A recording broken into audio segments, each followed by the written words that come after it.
There exists a law that governs the fate of every society in this world, yet no one understands it. And because of this ignorance, humanity continues to live in a condition of slavery. What if I told you that the dynamics of freedom and slavery are not random, but completely predictable, and how free we are as a society is actually completely in our own hands? In today's video, I will be discussing the law of freedom and why this is the single most important law in the universe. And more importantly, how can you leverage this knowledge to create more freedom in your own life? So stick with me to the end and let's get into it.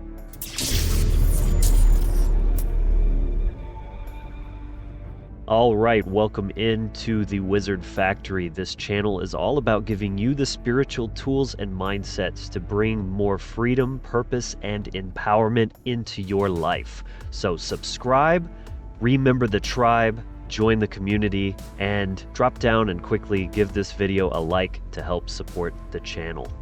So let's go ahead and get into it.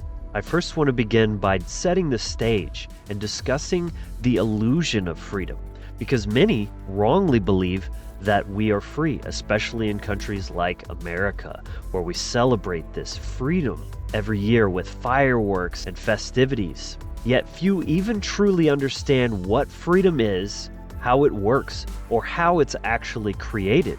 So how would they know if they're even free or not? You see, true freedom is actually extremely rare because the majority of people on this planet don't understand these natural laws, these fundamental governing principles of the condition of freedom and slavery. People believe that freedom is something that is granted to them by their governments or defended by something like a constitution, a republic, right? A democracy. But these are all fallacies that couldn't be further from the truth, because all government, no matter the form that it takes, can only do one thing, and that is to take away freedom. And the moment you put your own freedom in someone else's hands, you are no longer free at all. You are a slave, and you are codependent on something external to yourself, and giving up your power to those who are most likely to exploit it. Those who seek power over others tend to actually be the worst kind of people. Good people have no interest in wielding that kind of power. So don't be deceived by these politicians that promise to keep you safe, to give you everything you need. So the fundamental concept that I want to discuss in this video is the point that morality is the crux of this entire premise, and morality and freedom are inextricably linked together. But this one truth is quite likely the most occulted piece of information, the most hidden, suppressed piece of knowledge that one could ever come to understand. So let's dive into this. What is the law of freedom?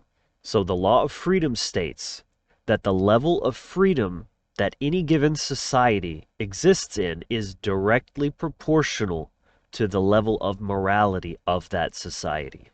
This means that freedom itself is a direct result of human choices and behavior.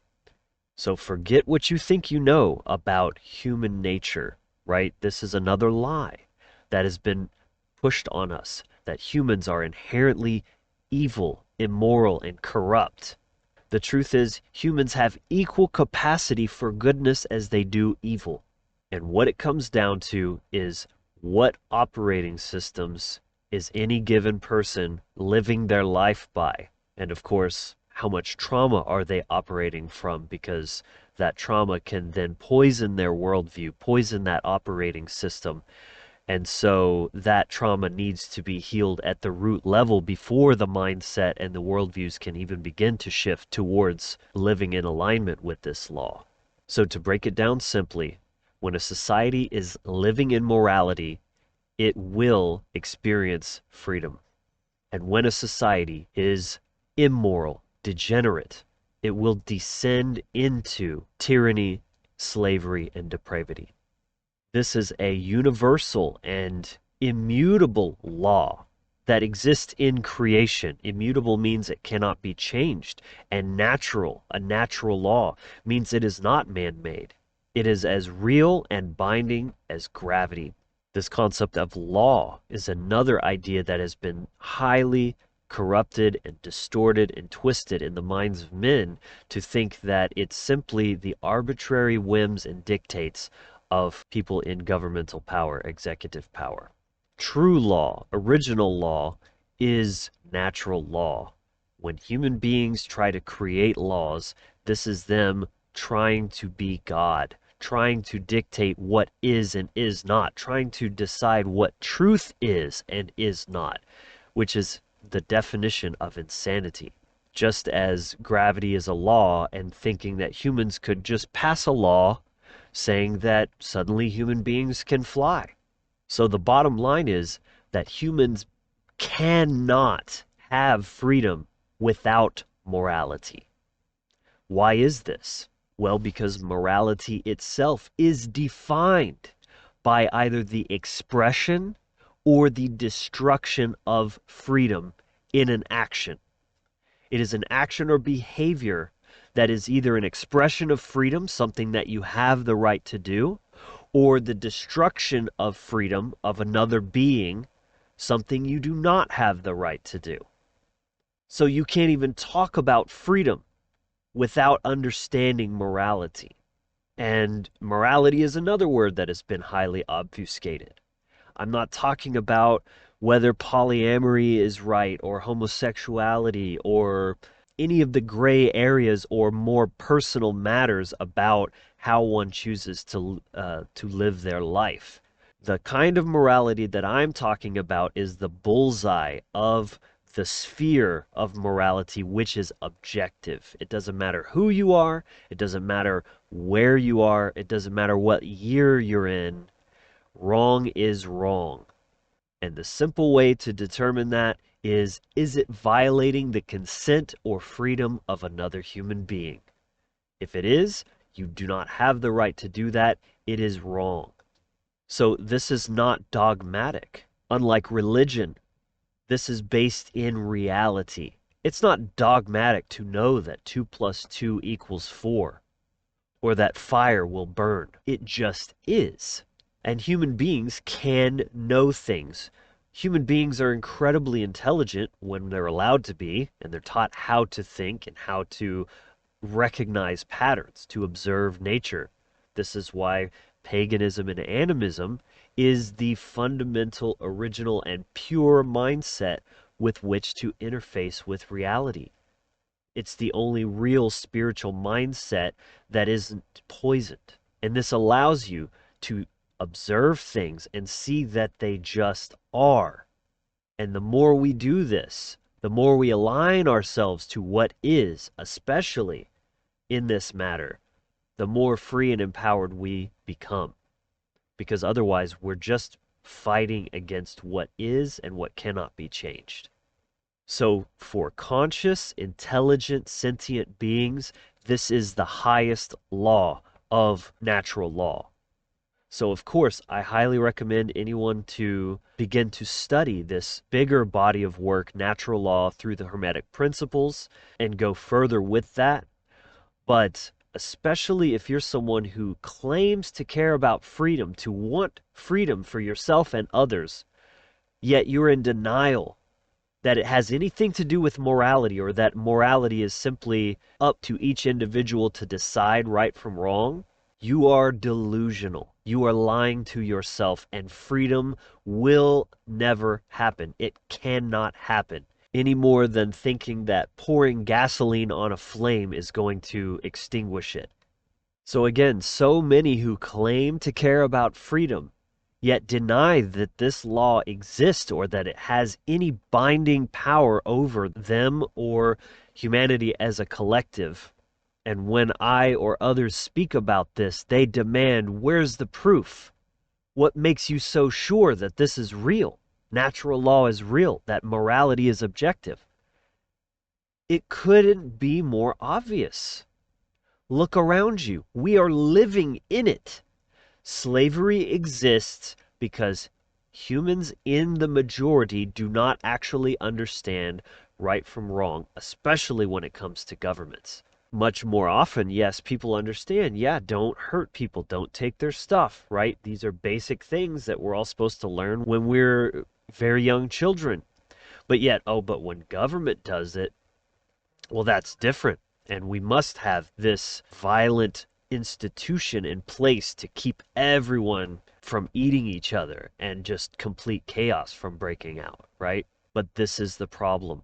The more we cry to government to save us, to make us more free, to give them more power if they'll only just do what they say they're supposed to do, the worse things get.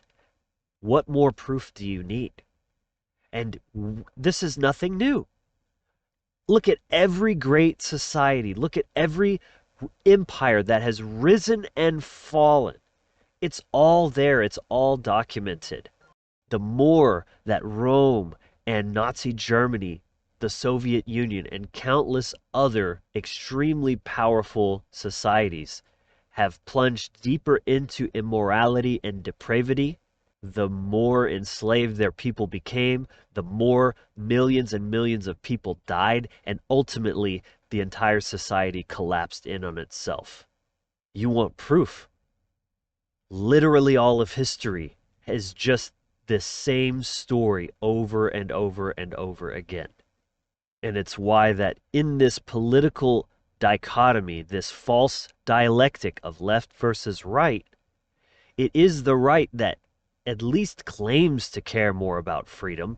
All voters and political advocates don't actually understand freedom, but at least the right pretend to, or they believe that they do, and they cling to this constitution because that's the ostensible purpose of government, to make us free and to protect our rights. So why is this? Because they're conservative. They are trying to conserve some concept of a moral framework. The issue with that is that their moral framework is tied up in religion, which is also its own form of mind control that mixes truth with lies. So many of the Christian ideals are very valid and valuable and have created some form of stability and cohesion in society, and that is being eroded. But along with that are very nonsensical ideas of morality, as I said before, ideas about homosexuality or other of these very controversial issues, which is for people to decide for themselves, but no one has the right to say, forcibly stop two people from, like two men or two women, from being in a relationship or getting married or anything like that. So that's a side note where I'm saying why conservatism is seen as the freedom team, and that is being eroded. And the left don't even really pretend to care about freedom.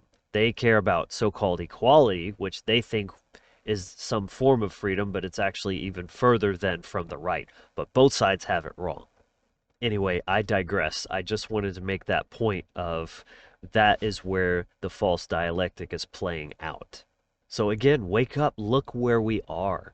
Look at the world and ask yourself, why are things getting worse?